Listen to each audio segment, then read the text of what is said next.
The Waithe the Grand Assembly of the Galactic Confederation, sparkled under the light of 1,000 artificial stars, casting prismatic reflections across the sea of alien dignitaries.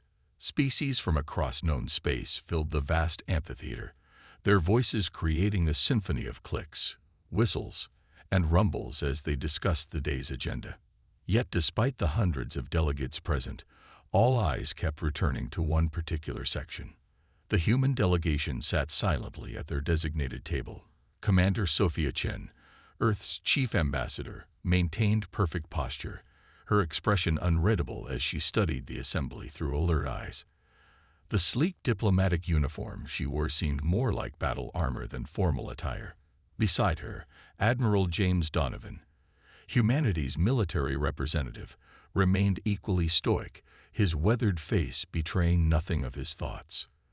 They had both heard the whispers that circulated through the chamber whenever the other species thought humans couldn't hear. The humans are soft. They value emotion over logic. They lack the resolve for true conflict. They'll cave to our demands. Commander Chen's jaw tightened almost imperceptibly. Humanity had come here seeking justice, not charity. After decades of loyal service to the Confederation, Earth and its colonies had been abandoned during the sectoid incursion. While the Confederation fleets withdrew to protect their core worlds, human settlements had been left defenseless. New Shanghai, Proxima Colony, and Titan Base had all fallen. Millions dead. And now, months later, the Confederation wanted to negotiate without offering so much as an acknowledgement of their betrayal. High Chancellor Zex Terrell of the Arlaxian Dominion, the current head of the Confederation Council, glided to the central podium. His translucent body pulsed with bioluminescent patterns that conveyed both his status and emotional state to those who could read such signals. Esteemed delegates, the Chancellor began, his universal translator converting his natural song-speak into standard galactic common. We gather to extend reconciliation to our human allies. Recent, unfortunate events have caused misunderstandings that we must move beyond for galactic stability. Misunderstandings. Chen felt her blood pressure rise. The bodies of children buried in the rubble of New Shanghai would call it something else entirely. Admiral Donovan leaned slightly toward her. "They're stalling," he whispered. "No mention of reparations or accountability." Chen nodded almost imperceptibly. The preliminary discussions had gone exactly as Earth Command had predicted. The Confederation had no intention of making amends. They merely wanted humans to accept their losses and move on. The Chancellor continued, his luminescence brightening with what humans would recognize as smug satisfaction. It would be regrettable if humanity chose to escalate matters. After all, no species can truly stand alone in this vast galaxy. A ripple of agreeing murmurs spread through the assembly, punctuated by the equivalent of chuckles from various species. None came from the human section. With deliberate slowness, Commander Chen rose to her feet. The scrape of her chair against the polished floor cut through the ambient noise like a blade. Every eye, optical sensor, and sensory appendage turned toward her. "Commander Sophia Chen of Earth, speaking," she announced, her voice clear and unwavering. "We came seeking justice. We buried our dead, rebuilt our shattered homes, and believed that the principles this confederation was founded upon would prevail." The hall grew still. The casual dismissiveness that had permeated the chamber faded as the delegates registered the steel in her voice. Instead, we find mockery and condescension. Chen's voice grew stronger with each word. "We are not here to beg for scraps of dignity or to be patronized by those who abandoned us in our hour of need." Chancellor Zex Terrell's bioluminescence flickered with irritation. "Commander Chen, this forum requires decorum." "Decorum." Chen cut him off, something that was simply not done in Confederation proceedings. Was it decorum that left our colonies to burn? Was it decorum that ignored our distress calls as the sectoid fleets descended on our worlds?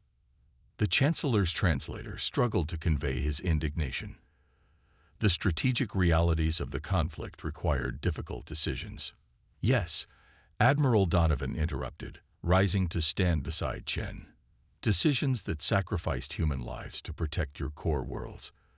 Decisions made without consulting us, your supposed equals in this confederation.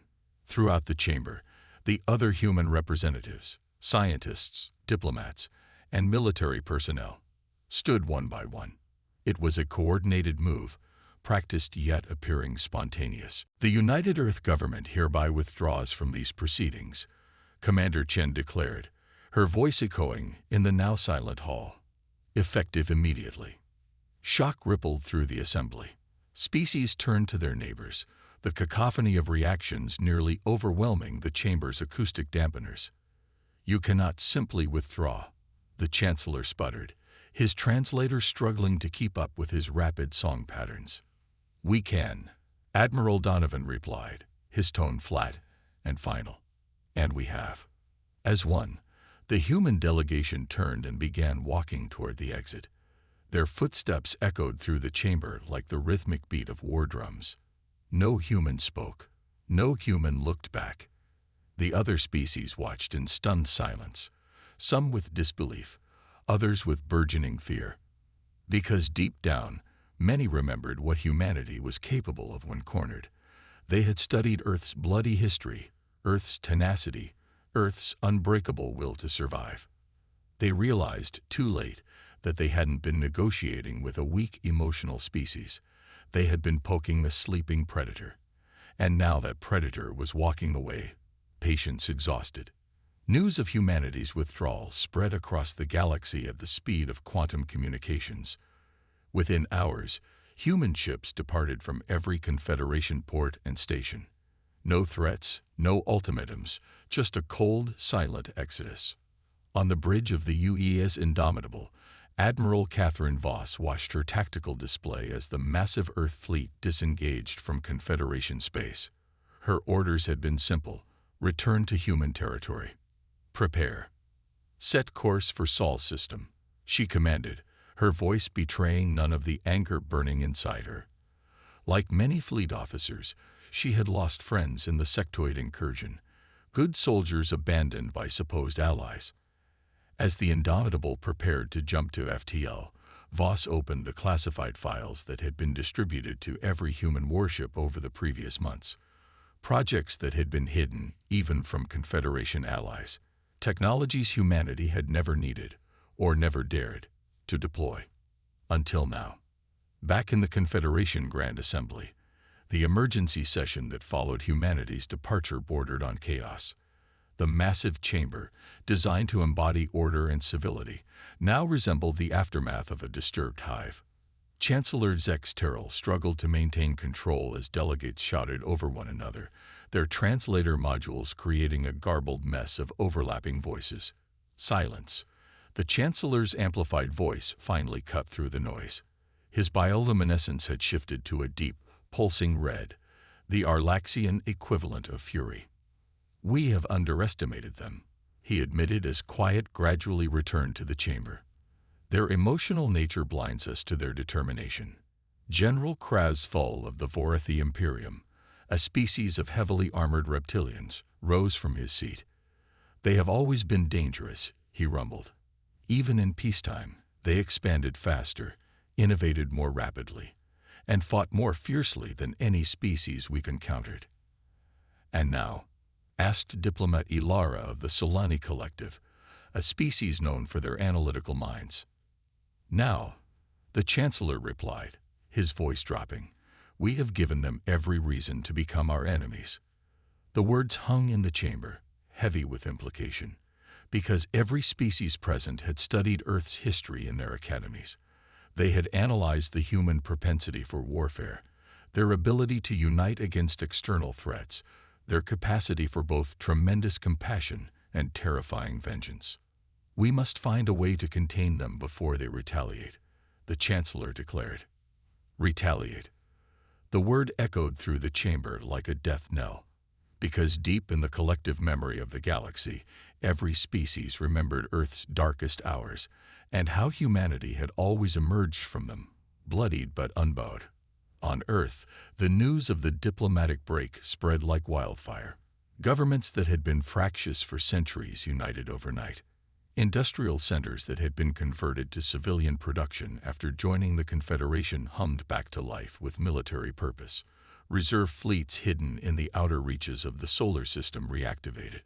War protocols that had been archived as relics of a more violent past flashed back to operational status. And the people didn't panic. They prepared. They remembered the transmissions from New Shanghai before it fell. They remembered the Confederation diplomats offering empty platitudes instead of aid.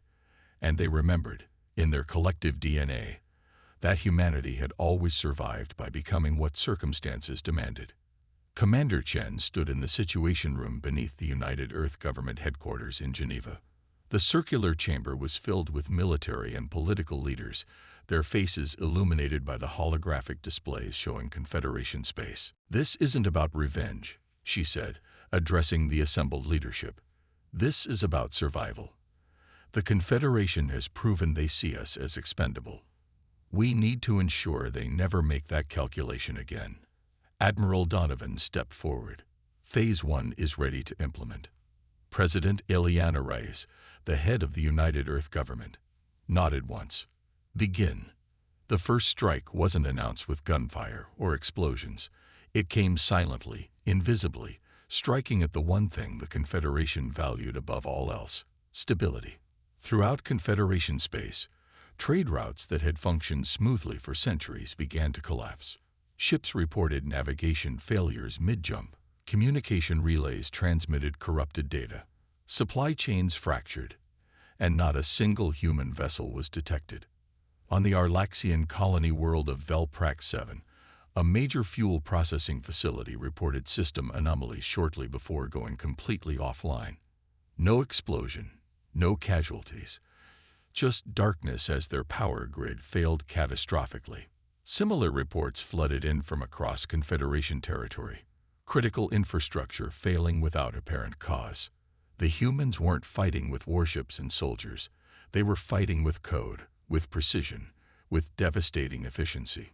In his private chambers on the Confederation capital world, Chancellor Zex Terrell received the reports with growing horror. His advisors huddled around him, their bioluminescence dimmed with stress. "How is this happening?" he demanded. "Our systems are supposed to be impenetrable." Chief Security Officer Trellmore, his patterns pulsing with anxiety, gestured to the data screens. "They're using old code, Chancellor. Pre-Confederation human military algorithms. Our defenses were designed to counter modern attack vectors. Not this. This. Brutal, Chancellor. No safeguards, no ethical limiters. These are weapons from when humans fought only each other, designed not just to disable but to destroy completely." The Chancellor's luminescence dimmed further as understanding dawned. The Confederation had assumed humanity had evolved beyond its violent past. They had forgotten that evolution doesn't erase, it adapts. Days passed, then weeks. The Confederation's carefully constructed order began to unravel. Minor species that had relied on Confederation protection found themselves vulnerable. Pirates, opportunists, and separatist factions emerged from the shadows, emboldened by the sudden power vacuum.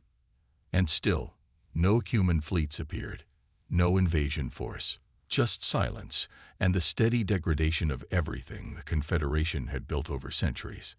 In a desperate bid to save face, the Confederation Council authorized an emergency diplomatic mission to Earth, a delegation of high-ranking officials prepared to offer formal reparations and security guarantees. The humans received the request and ignored it.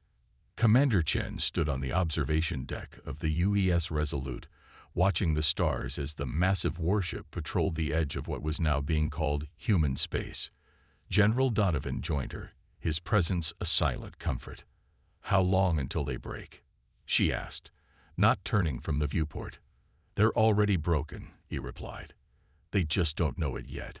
Chen nodded, her expression as cold and distant as the stars themselves. "Then it's time they learned." In the vast silence between the stars, humanity waited, not for forgiveness, not for reconciliation, but for the perfect moment to strike the final blow. And when it came, the galaxy would have no warning, no second chance, just the unstoppable fury of a species that had been betrayed, wounded, and now fully awakened. The first direct strike hit the Confederation core systems like a thunderbolt from a clear sky. At precisely the same moment across 27 worlds, every major financial network collapsed simultaneously. Banking systems crashed. Corporate data centers went dark. Power grids overloaded and failed. The Confederation economy, the pride of their unified civilization, didn't just stumble, it shattered. News feeds, once carefully controlled to project stability and order, couldn't hide the growing chaos. Footage leaked across the galactic net. Panicked citizens overwhelming supply centers, military vessels abandoning their posts, entire planets declaring independence overnight. And through it all, not a single human soldier had set foot on Confederation soil. The Rithikeoning. On Earth, in a war room buried deep beneath the Rocky Mountains, Commander Chen stood before the assembled leadership of humanity. The chamber was silent as she addressed the men and women who now guided Earth's destiny. "Our goal was never conquest," she said, her voice echoing in the cavernous space. It was respect. The military commanders, scientists, and political leaders who filled the room nodded in grim understanding. These were the survivors of 100 broken promises, the architects of humanity's new path. They had their chance for peace, Chen continued. They chose arrogance. They chose betrayal. She turned to Admiral Donovan, who entered a series of commands into the central console. The holographic display shifted, showing a network of previously hidden satellites positioned throughout neutral space. "Now," Chen said, her voice hardening, "they will learn humility." On her command, the satellites activated simultaneously, broadcasting a single message across every communication channel in every known language of the galaxy. "You should have men EMBR'd. Wovacate we are. Now, you while." The message wasn't followed by demands or threats. It didn't need to be. Throughout Confederation space, leaders scrambled to respond. Emergency councils convened. New treaties were hastily drafted. They offered resources, territories, even political concessions, anything to appease the silent fury of humanity. But Earth did not answer. Not yet. Instead, human vessels began appearing at the edges of systems abandoned by Confederation forces. Not warships, but humanitarian aid ships carrying medicine, food, clean water, and technological assistance. They approached the struggling colonies with open hands, asking nothing in return. It was no longer just a conflict of military might. It had become a battle for hearts and minds. On Proxima Centauri 3, a former mining colony left vulnerable when Confederation forces withdrew to protect core worlds. Children lined the landing pads as human ships descended from the sky. Medical teams distributed vaccines against a local plague that had been ravaging the population. Engineers restored power grids that had been failing for months. A local elder approached the human team leader. "Why help us? We're not your people." The human doctor smiled sadly. "Because someone should. The Confederation forgot that. We haven't." Similar scenes played out across dozens of worlds. Where the Confederation had abandoned, humanity supported. Where the Confederation had demanded, humanity gave freely. And one by one, these worlds began looking to Earth rather than the Confederation for leadership. At Confederation High Command, the mood had shifted from panic to despair. Chancellor Xterral's bioluminescence had dimmed to a pale, sickly glow as he reviewed the latest reports. "They're winning the outer systems."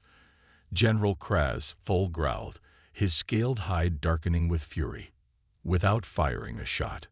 "We tried to control them," the Chancellor replied, his voice barely audible through the translator.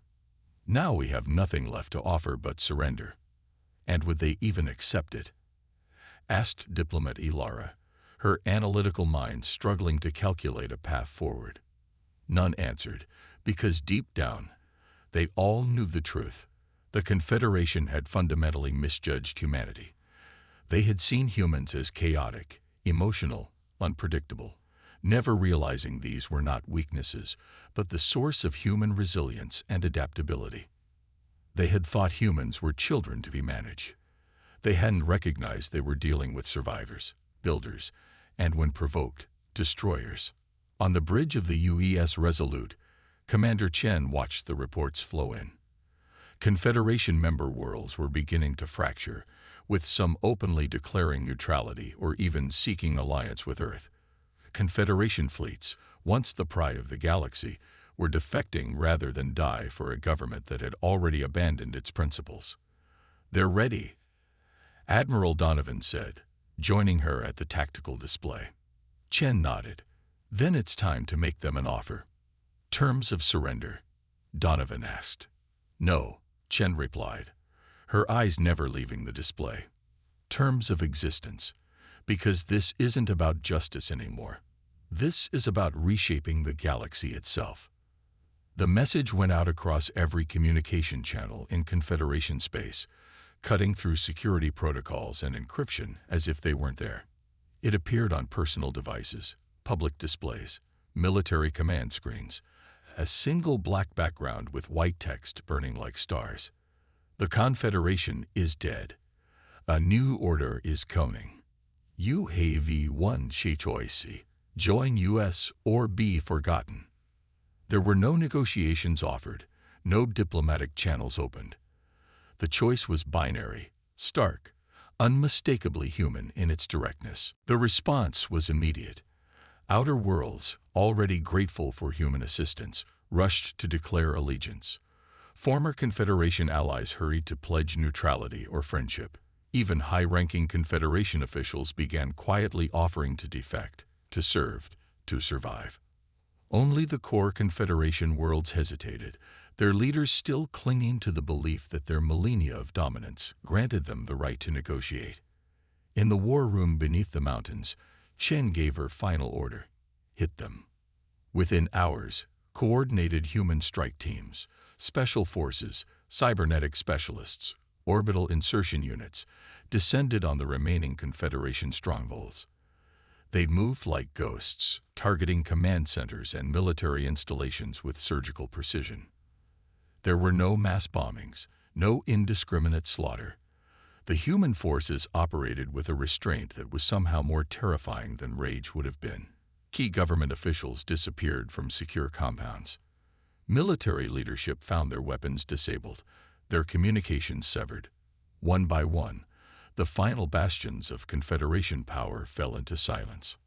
On the Confederation throne world of Arlax Prime, Chancellor Zex Terrell sat alone in the Grand Chamber, watching as the last reports filtered in. His luminescence had faded to almost nothing, the equivalent of exhaustion and defeat. The doors to the chamber opened. He didn't turn, already knowing who it would be. Commander Chen walked slowly across the vast floor, her footsteps echoing in the empty hall.